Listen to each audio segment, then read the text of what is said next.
এক নম্বর হচ্ছে আপনি তাকে বলেছেন মেয়ে বিষয়, দুই নম্বর হচ্ছে আপনি তাকে বলেছেন উত্তরা হোটেলে থাকার জন্য, তিন নম্বর হচ্ছে আপনি তাকে বাবা বলেছেন, চার নম্বর তাকে আপনি চুল কালার করার জন্য সমস্ত ব্যবস্থা করেছেন, ইভেন তাকে তাকে থাকার ব্যবস্থা করেছেন, তাকে ভাইরাল করার ব্যবস্থা করেছেন। তার মানে কি আমি বলি আপনি যেগুলো বলবেন, না না আমি প্রতিশোধ না, আল্লাহর কসম, আল্লাহি আল্লাহর কসম, আমি প্রতিশোধ নিতেছি না। তিনি আমাকে বলেছেন, তিনি গাজীপুরে থাকতে আমাকে বলেছেন, এবং কি গাজীপুরে আমি দুইজনকে আমি হাজির করতে পারবো, এই শক্তি আমার আছে। হয়তো তাদের নাম্বার নাই, এখন আমি আগের থেকে অনেকটাই চেঞ্জ হয়ে গিয়েছি, ঠিক আছে, আপনারা বুঝবেন। আমি বলি কথা শেষ করতে দেন, আমি থিয়ে চলে যাব ভাই, আপনারা কিচ্ছু করতে পারবেন না। আপনারা কেন বুঝেন না? আমি অসুস্থ মানুষ হয়ে পর্যন্ত আপনি আমি বলি সাইম ভাই, আমি বলি ভাই কেন বুঝেন না? সাইম ভাই সাংবাদিক যাকে বলি, সে শুধু আমাকে একটু মজা করে বলছিল তোমার আমি এই ভিডিও ভাইরাল করে দিমু। তাকে জিজ্ঞাসা করে দেখেন আমি তার কাছে কান্না করছি, আমি শিপন কেন করছি যে ভাই তুমি এটা কইরো না। ফেক কান্না ছিল, তুমি আমাকে আপনি খালি ভিডিওটা ছাড়েন, হ্যাঁ কমপক্ষে 50 থেকে 1 লাখ টাকা হলে আমি ভিডিও স্ট্রাইক মারব। আচ্ছা তুমি স্ট্রাইক আচ্ছা আমি বলি, তারপরে কিন্তু আমি একটা ভয়েস দিয়েছিলাম তাকে, যে আমি পারবো না দেখে আমার সাথে এরকম করতেছেন, কারণ আমি তো স্ট্রাইক দিতে পারবো না, এটা কিন্তু বুঝবেন। তারপরে এটা দিয়েছে, আমার কাছে প্রমাণ আছে, ঠিক আছে, এটা পিরিজ বাদন ভাইয়া যে বললেন তার কাছেও আছে। তারপর হচ্ছে সাইম ভাই, বুঝবেন, সাইম ভাইও আমাকে এটা দেখাইছে, তিনার কাছেও আমি কান্না করে বলছি যে ভাই আপনার হাত ধরি এই ভিডিও ভাইরাল করেন না, কারণ আমার মান সম্মান যাক, আমার কোনো আফসোস নাই, কিন্তু আমার মাথায় টুপি আছে, পাঞ্জাবি আছে, আমার নবীর সুন্নত। আমি বলি তোমার মাথায় টুপি আছে, পাঞ্জাবি আছে, যদি এটা তুমি মানো, আমি বলি এটা যদি মানো, ওই লোকটারে কেন তুমি বিপদে আচ্ছা ওটা বলতেছি, আমি সব বলার আগে উত্তর দাও, আমি সব বলার আগে এটা উত্তর দাও তুমি। আমি সবকিছু আমি উত্তর দিতেছি আপনাদেরকে, আমি কেন আসছি, আমি বলি আমি কেন আসছি আপনাদের উত্তর দেওয়ার জন্য না, আমি সব উত্তর দিব। তারপরে হচ্ছে সাইম ভাই কাছে আমি হাত জোর করছি, তিনি যখন আমাকে ব্ল্যাকমেল করতেছিলেন, এখন আপনারা আমাকে প্রশ্ন করুন বাবা, প্রমাণ কি?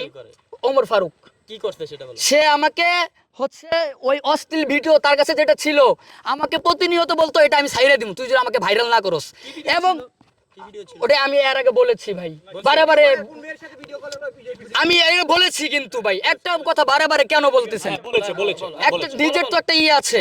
তারপরে আমি বলি, তারপরে আমি তিনি টুপি মাথায় দিয়ে পাঞ্জাবি গায়ে দিয়ে ভিডিও দেখতে দেখতে মেয়েকে চুম্মা দিয়েছে, এরকম আমি ভিডিও করছিলাম তাকে ভাইরাল করার জন্য। আমি বলতেছি সে কি আমার বাপ হয়, আমার 14 গোষ্ঠীর কেউ হয়, আমার রক্তের কেউ হয়, তাকে আমার ভাইরাল করতে হবে? আপনি বলেন, সে তো আমার কেউ না ভাই, আমি তাকে ভাই আমি বলতেছি, আমি আর কেন বুঝেন না আপনারা সাংবাদিকরা? এইগুলাই সমস্যা ভাই আপনাদের। বলেন আমি তো বলতেছি আমি অসুস্থ, আমি সবকিছু আপনাদের বলতেছি, আমি বলতেছি। তারপর হচ্ছে সে আমার রক্তের কেউ না, তার আমার ভাইরাল করতে হবে। সে যখন আমাকে ব্ল্যাকমেল করতো তখন আমি কোথায় যাব ভাই? আমার তো যাওয়ার কোনো জায়গা নাই, আমার মা নাই, আমার বাবা নাই, আমার 14 গোষ্ঠীর কেউ নাই। আজ পর্যন্ত আমি এই পর্যন্ত আসছি, কেউ আমাকে 10 টাকা দিয়ে সাহায্য করে নাই, যে শিবন এই 10 টাকা দিয়ে এমবি কিনা তুমি হচ্ছে সোশ্যাল মিডিয়ায় কাজ করো। আল্লাহি আল্লাহর কসম, আমি যদি একটা কথা মিথ্যা বলে থাকি এখানে, তো আমি হচ্ছে যেন আমার ক্লিয়ার কথা। তিনি যখন আমি বলি, আচ্ছা আমি বলি, আমাকে বলতে দেন, আমাকে আজকে বলতে দেন। আমি মাদ্রাসা থেকে চলে আসছি ভাই, আমি যখন চলে যাই সবাইকে আমি বলে গিয়েছি ভাই আমি মাদ্রাসা গেতেছি, আমাকে জন্য দোয়া করেন, আমি কেন বলেছি।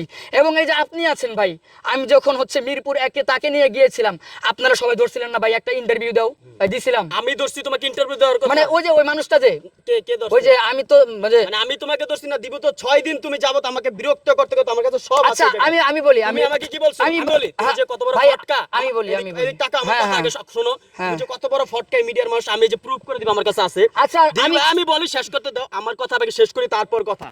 ও আমাকে মেসেঞ্জারে নক দিয়ে আমাকে সালাম দিয়ে এত সুন্দর করে কথা বলছে যে ভাই আমি তো বিশ্বাস করছি ও যে তো ভালো হয়ে গেছে, ভালো মানুষ। বলতেছে ভাই এরকম একটা মাওলানা চুল কুল লাল কইরা পোশাক চেঞ্জ করে জামা কাপড় পরে লাইছে, সে তো একবারে খুব খারাপ করে ফেলাইছে।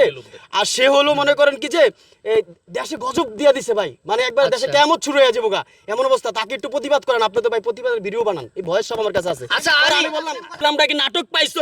আমরা এটা মুসলমান, আমি বলতে দেন আমাকে। আচ্ছা কার পাওয়ারে তুমি এই সব কাজগুলো করো? কিছু আমি বলি আমাকে বলতে দিতে হবে।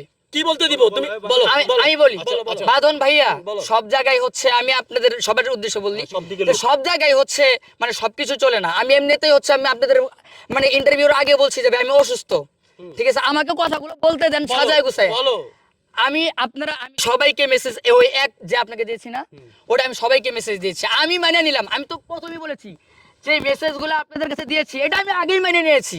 হ্যাঁ আমি দোষ করেছি, কেন দোষ করেছি এটার উত্তর দিতেছি আমি আপনাদেরকে, কিন্তু বারে বারে তো একটা কথা বললে হবে না যে এটা করছো। তারপরে হচ্ছে সে ভাইরাল হবে তার সাজানো ছিল, আমি বলি সে ভাইরাল হবে তার সাজানো ছিল। ভাই আপনি তো একজন হাফেজ ছিলেন, কোরআনের হাফেজ ছিলেন, তো আপনি হাফেজ থেকে যে টিকটকার হলেন, মানে এটা কেন হলেন আপনি? ওটা হচ্ছে আমি 4 বছর হলো মাদ্রাসা বাদ দিয়ে দিয়েছি। তো আমি 3 বছর বসেই ছিলাম, মানে ঘুরছি ফিরছি এরকম করছি।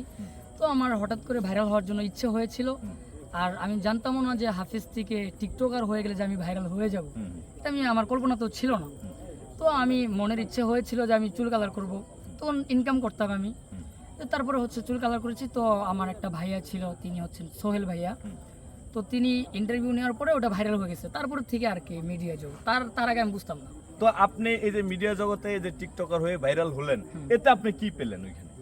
ওইখান থেকে হচ্ছে মানুষের লাঞ্ছিত অপমানিত অনেক কিছুই পেয়েছিলাম। যখন হচ্ছে আমি ভালো হয়ে গেছি আলহামদুলিল্লাহ, সবাই আমাকে ভালো কিছু বলেছে, তারপর আমি সিদ্ধান্ত নিয়েছি আমি মাদ্রাসা করবো, মাদ্রাসা পড়তেছি। এই মাদ্রাসা পড়তেছেন, কিন্তু আপনার পাশে যিনি আছেন উনি একজন আলেম, তো উনি আপনার কিছু কল রেকর্ড আমরা শুনেছি, আমরা পুরো দেশবাসী শুনেছে, সেখানে আপনি ওনাকে টিকটকার হওয়ার জন্য বা আপনার পথে আসার জন্য আপনি ওনাকে উৎসাহিত করেছেন, এটা কেন করেছেন?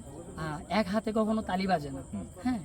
তো হচ্ছে যদি তার ইচ্ছা না থাকতো, যদি আমার ভাইরাল হওয়ার, বাকি হচ্ছে আমিও যদি না দিয়ে রাস্তা দেখাই দিতাম, তাহলে সেও ভাইরাল হতে পারতো না, আমার কোনো আফসোস ছিল না। আরেকটা ব্যাপার, ওটা তো আমি আগে বলে দিয়েছি।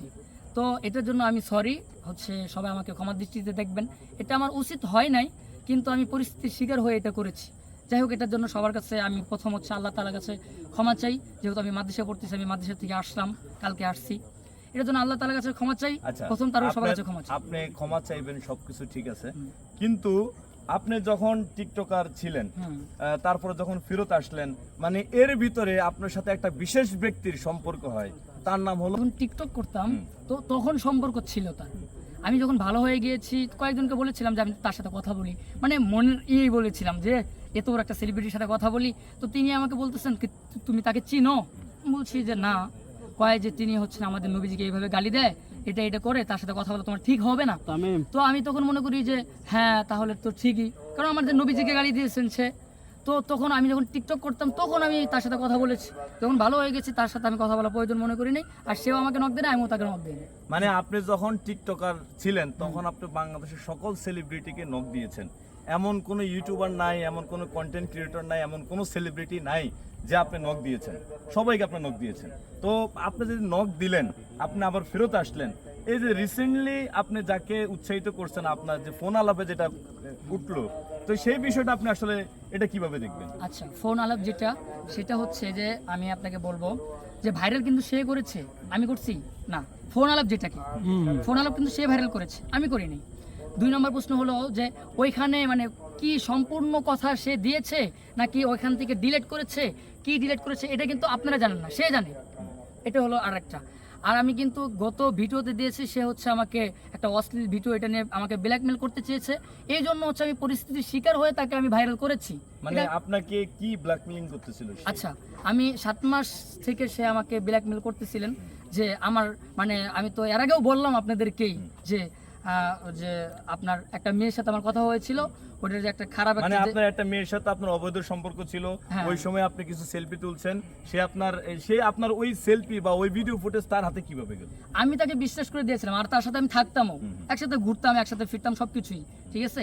তো ওইখান থেকে ফ্রেন্ড হয়ে যায়। তো দেওয়ার পরে সে হচ্ছে আমাকে বলে যে তুই যদি হচ্ছে ভাইরাল আমাকে না করে দিস তো এটা তোর ভাইরাল করে দেবো। তো আমি ওই দিকে হচ্ছে টুপি আর পাঞ্জাবির দিকে তাকাইয়া তো হচ্ছে আমি মনে করেছিলাম নফসের একটা পড়েছিলাম যে সে যদি আমাকে মানে এরকম যদি করে দেয় তো আমি কার সাথে মুখ দেখাবো।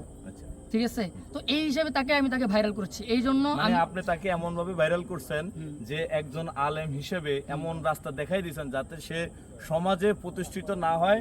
মানে আপনি যেই খাদে পাড়া দেওয়ার পরে আপনি বুঝছেন এই খাদে ময়লা ছাড়া কিছু নেই, আপনি নিজে তার প্রতিশোধ নেওয়ার জন্য তাকে টেনে ওই খাদে নামালেন।